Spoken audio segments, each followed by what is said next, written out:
Halo para Troters, gimana? Masih suka ngemilin makanan orang yang nambruk di meja? Setelah sekian lama saya tidak aktif di YouTube, saya kembali lagi ke meja komputer saya untuk menyapa para subscriber saya yang berisikan 336 akun, yang sebagian besarnya adalah teman-teman saya sendiri yang saya paksa untuk subscribe, termasuk adik saya sendiri. Dan kali ini saya akan membahas sebuah film yang diangkat dari kisah nyata yang berjudul The Golden Glove. Gimana kisahnya? Tonton jiknya Lirakusia. Berlatar belakang tahun 1970 di Hamburg, Jerman. Kisah diawali dengan seorang pria yang tinggal di apartemen kumuh, pengap, bau, dan juga berdinding triplek layaknya kosan kalian. Dan film ini akan berfokus pada sesosok pria yang memiliki paras kurang menarik yang bernama Fritz Honka, yang biasa dipanggil Mamang Honka. Honka sendiri diperlihatkan sedang membawa jasad seseorang yang usut punya usut. Jasad itu adalah seorang wanita yang sering menjajakan dirinya. Honka yang bingung ingin dikemanakan jasad tersebut, akhirnya memutuskan untuk memutilasinya lalu membuang sebagian tubuhnya dan sebagian lagi dimasukkan ke dinding rumahnya. Scene pun berpindah kepada dua orang muda-mudi yang suka minum minuman bersoda, bernama Petra dan Willy. Terlebih lagi Petra, selain suka minum soda gembira, Petra juga suka udud. Yang dimana pada saat Petra sedang mencari korek untuk sebat, datanglah Honka yang menyalakan rokoknya. Terlihat Honka sangat terpikat dengan Petra yang memiliki paras cantik dan juga pastinya masih kencang.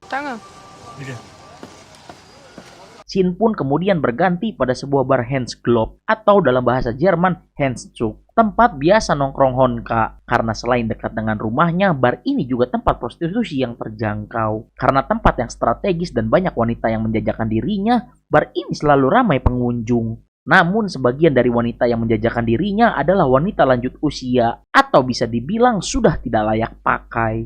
Honka sendiri telah menghabiskan 2 botol miras yang membuat hasrat dia naik sehingga dia meminta seorang wanita untuk bisa diajaknya ganti oli. Namun dari 2 wanita lanjut usia tidak ada yang mau ganti oli bersama dirinya akibat dari paras Honka yang kurang menarik. Yang akhirnya Honka meminta waiters untuk mencarikan siapa saja asal tetap punya lobang. Asalkan dia bisa ganti oli malam ini agar esok paginya dia bisa tetap ngacir seperti motor baru. Akhirnya si waiter pun berhasil mendapatkan seorang wanita yang sudah lanjut usia. Bahkan lanjutnya ini sudah kelewatan, bernama Nenek Gerda. Namun Honka yang joninya sudah terlanjur berdiri akhirnya tetap membawa Nenek Gerda ke apartemennya. Pertama kali Nenek Gerda masuk ke apartemen Honka, dia langsung menutup hidungnya. Diakibatkan bau busuk yang sangat menyengat. Dan Honka beralasan bau busuk itu berasal dari penghuni bawah yang hampir setiap hari masak segala macam daging. Sebelum dieksekusi, Honka sengaja mengambil stok minumannya agar ketika sudah ngefly, dia bisa mengabaikan muka Nenek Gerda yang sudah mulai kusut.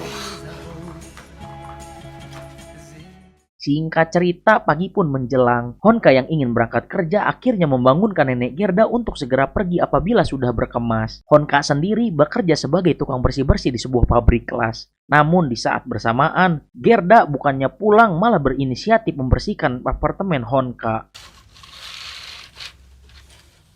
Dan betapa kagetnya Honka ketika dia pulang ke rumah melihat Nenek Gerda masih berada di sana. Yang membuat Honka langsung memberikan salam olahraga kepada Nenek Gerda.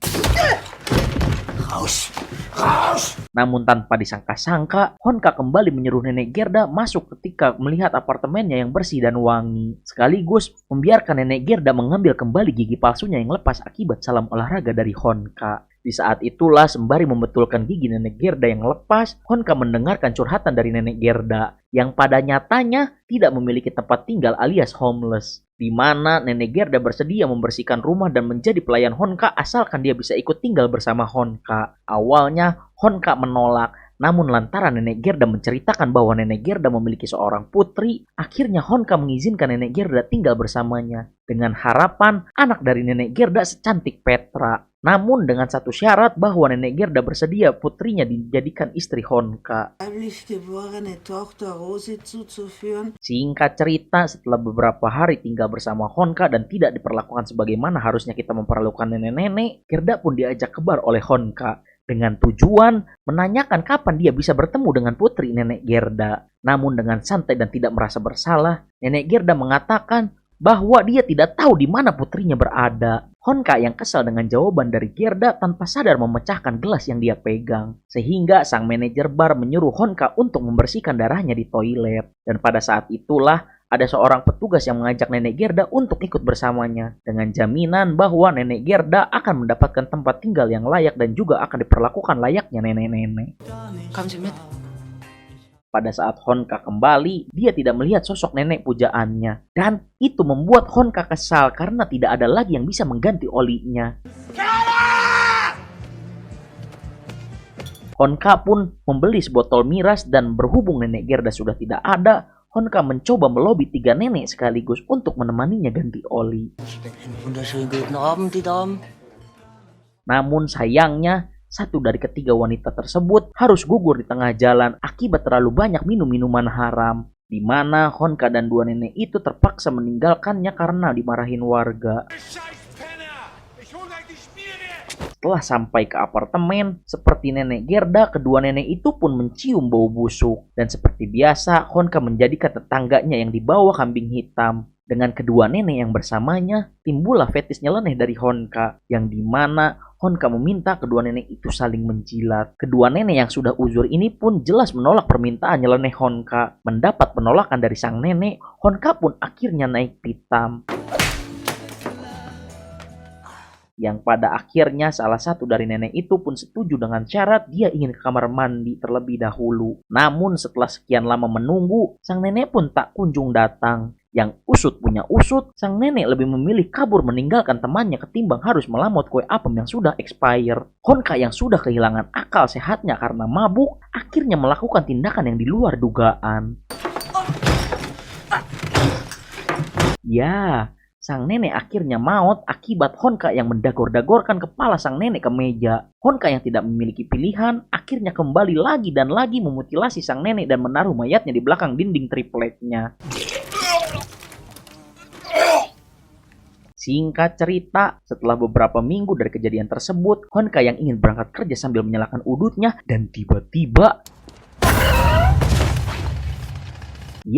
Honka tertabrak VW Kombi akibat tidak nengok kanan kiri sebelum menyeberang, yang mengakibatkan dia dipecat dari pekerjaannya karena tidak masuk kerja dalam waktu yang cukup lama. Namun dari setiap musibah pasti ada hikmahnya. Begitupun dari kejadian tertabraknya Honka, yang pada akhirnya Honka menjadi sadar dan memutuskan untuk berhenti minum minuman keras. Beberapa waktu berlalu, Honka yang sempat sakau akibat tidak menenggak miras, akhirnya bisa berhenti secara total. Dan secara bersamaan juga Honka diterima kerja sebagai security di sebuah mall bagian shift malam, yang membuat Honka tidak menjadi pengangguran lagi seperti kalian. Pada malam pertama, Honka sempat dibuat parno akibat ada suara-suara aneh di kamar mandi. Namun ketika dicek, itu hanya seorang petugas kebersihan yang bernama Helga. Honka yang biasanya hanya melihat embok-embok di tempat nongkrongnya, jelas sangat tertarik dengan Helga yang masih berumur sekitar 30-an. Dan itu jelas terlihat ketika Honka ingin memberikan hadiah perkenalan kepada Helga. Namun sayang, rencana itu kandas tatkala ketika ingin memberikan hadiah, di sana sudah ada sang suami Helga yang datang untuk merayakan ulang tahun Helga. Honka yang sudah total berhenti minum, sama sekali tidak tergoda untuk menyentuh minuman haram itu. Walaupun Helga dan suami menawarkannya, dan lebih memilih untuk minum main story yang tepat berada di depan warung Mang Ati. Singkat cerita, setelah beberapa hari berlalu, Honka didatangi Helga yang nampak bersedih. Dan setelah ditelusuri, ternyata Helga tidak sebahagia yang seperti kita lihat. Karena pada kenyataannya, Helga memiliki beban yang berat di pundaknya. Akibat sang suami yang hanya mengandalkan pendapatan Helga untuk hidup sehari-hari. Helga yang merasa lega setelah unek-uneknya keluar, akhirnya mengeluarkan sebotol vodka dan meminta Honka untuk menemaninya minum. Karena merasa tidak enak hati untuk menolak, akhirnya Honka kembali menengguk miras. Dan layaknya orang yang sedang diet, sekali melanggar aturan, Honka pun langsung kembali membeli stok-stok minuman di apartemennya dan kembali menjadi pemabuk. Ketika Helga dan suaminya mengajak minum lagi, Honka pun sekarang tidak menolak karena Honka sudah kembali menjadi pemabuk. Namun seperti kata pepatah, pucuk dicinta ulam pun tiba. Ketika suami Helga keluar, Honka yang pada dasarnya tertarik pada Helga pun langsung menerkam Helga seperti layaknya singa sangean. Namun selayaknya hidup, apa yang kita rencanakan tidak selalu mulus. Honka pun demikian. Dengan dibuktikan, Helga yang berhasil lolos dari terkamannya. Honka yang melihat mangsa empuknya lari langsung mengunci pintu dari dalam agar tidak terkena salam olahraga dari sang suami. Singkat cerita, setelah sekian lama tidak berkunjung ke tempat tongkrongnya, Honka pun dengan petang-tang peteng-teng memamerkan pekerjaan barunya. Dan motor juga langsung lewat.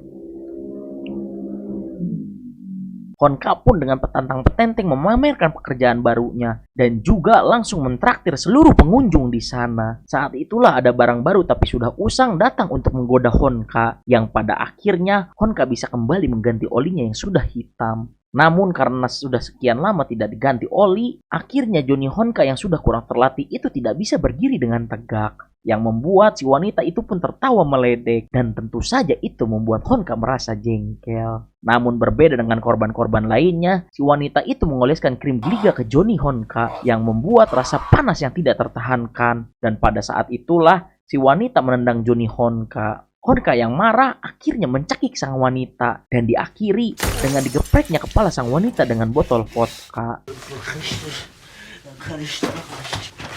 Honka yang sudah merasa gagal dalam menahan diri untuk minum malah menjadi lebih brutal, dan itu dibuktikan dengan dia mendekati seorang homeless yang sedang makan makanan sisa. Setelah dibawa ke apartemennya, sang wanita itu terus-menerus berbicara yang membuat Honka tidak bernafsu lagi untuk menikmati surabi keriputnya, dan berujung Honka yang menikam sang wanita tepat di leher menggunakan gunting. Scene pun berganti pada sebuah keluarga yang berada tepat di bawah kamar Honka dan mereka sedang mengadakan acara makan bersama. Namun ketika sang putri ingin menyeruput kuah lontong sayurnya, terdapat belatung di mangkok beliau. Yang usut punya usut, belatung tersebut berasal dari kamar Honka. Di sisi lain, Honka yang sedang berada di bar Hands Glove malah bertemu dengan Petra dan Willy yang kebetulan juga ingin minum soda gembira. Dan pemandangan itu pun membuat nafsu Honka kembali menggebu-gebu. Dan pada saat Willy izin untuk pipis, Honka yang melihat sang pujaan hati berniat untuk menghampiri Petra. Namun sayangnya dia keduluan dengan seorang pria yang membuat Honka mengurungkan niatnya. Di lain sisi, Willy yang sedang pipis berdampingan dengan pria lainnya